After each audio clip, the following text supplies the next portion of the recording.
Hello friends, welcome to my channel. Friends, ఏపీలోని డ్వాక్రా మహిళలకి అయితే పెద్ద శుభవార్త అని చెప్పవచ్చు. ఫ్రెండ్స్, వాళ్ళు ప్రజెంట్ చేస్తున్న వ్యాపారాల కోసం, అలాగే కొత్తగా చేయబోయే వ్యాపారాల కోసం గవర్నమెంట్ వారు అయితే భారీ రాయితీలు అయితే ఇవ్వనున్నారు ఫ్రెండ్స్. అయితే ఫ్రెండ్స్, ఈ వీడియోలోకి వెళ్లే ముందు ప్రతి ఒక్కరు కూడా ఈ వీడియోను లైక్ చేయండి ఫ్రెండ్స్.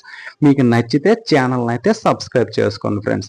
అయితే ఫ్రెండ్స్, ఇప్పుడు ₹1,00,000 సంబంధించిన యూనిట్ లో సబ్సిడీ ఎంత ఇస్తున్నారంటే 35,000 సబ్సిడీ ఇస్తారు ఫ్రెండ్స్. రిమైనింగ్ 65,000 ఏంటంటే బ్యాంక్ రుణంగా అయితే మీకైతే ఇవ్వడం జరుగుతుంది. అంటే టోటల్ గా ₹1,00,000 కూడా మీకు లోన్ గా అయితే గవర్నమెంట్ వారు ఇవ్వనున్నారు.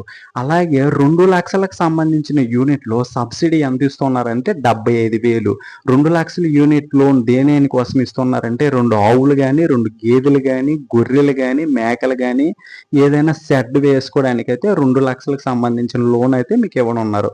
అంటే ఇందులో 75,000 గవర్నమెంట్ వారు సబ్సిడీ కింద ఇస్తున్నారు. రిమైనింగ్ అమౌంట్ మీరు కట్టుకోవాల్సి ఉంటుంది. అది కూడా మీకు లోన్ గా ఇవ్వడం జరుగుతుంది.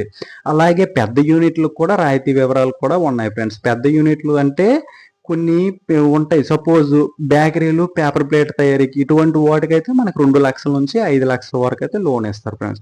అలాగే 2,00,000 నుంచి 10,00,000 వరకు కూడా ఇవ్వనున్నారు ఫ్రెండ్స్. 10,00,000 లోను ఎటువంటి వాటికంటే వ్యవసాయ యంత్ర పరికరాలు ఉంటాయి కదా, వరి కోత యంత్రం, రోటావేర్ వంటి వాటికైతే 5 నుంచి 10,00,000 వరకు ఖర్చు అవుతుంది కాబట్టి అవి కూడా ఇవ్వనున్నారు. వాటిలో మనకి రాయితీ సబ్సిడీ ఎంత వస్తుందంటే 1,35,000 అయితే రాయితీ సబ్సిడీ అయితే ఇస్తున్నారు. రిమైనింగ్ అయితే మనకు లోన్ ద్వారా ఇవ్వనున్నారు. బ్యాంకు లోన్ ద్వారా అది మనం కట్టుకుంటే సరిపోతుంది ఫ్రెండ్స్. అలాగే ప్రోత్సాహం అందిస్తున్న ఇతర వ్యాపారాలు కూడా చేసుకోవచ్చు. ఏంటంటే కిరాణా షాపులు పెట్టుకోవచ్చు, పచ్చళ్ళ తయారీ, డైరీ ఫామ్ పెట్టుకోవచ్చు, సిమెంట్ బ్రిక్స్ ఉంటాయి కదా అవి యూనిట్లు పెట్టుకోవచ్చు, ఐస్ క్రీమ్ తయారీ పెట్టుకోవచ్చు, కారం పొడి తయారీ పెట్టుకోవచ్చు, ప్రతివి కూడా పెట్టుకోవచ్చు ఫ్రెండ్స్. అలాగే గ్రామీణ ప్రాంతాల్లో జీవనోపాధి యూనిట్లు పెట్టడానికి ఇటుపక్క వెలుగు ఆఫీసులు, అటుపక్క పశు సంవర్ధక శాఖలు ఇద్దరు కలిసి కూడా లబ్ధిదారులను గుర్తిస్తున్నారు ఫ్రెండ్స్. ఇదైతే ప్రజెంట్ గ్రామ సభల ద్వారా ఎవరెవరు లబ్ధిదారులు ఉన్నారా అనేది వాళ్ళకి గుర్తించడం అయితే జరుగుతుంది. ఆవులు,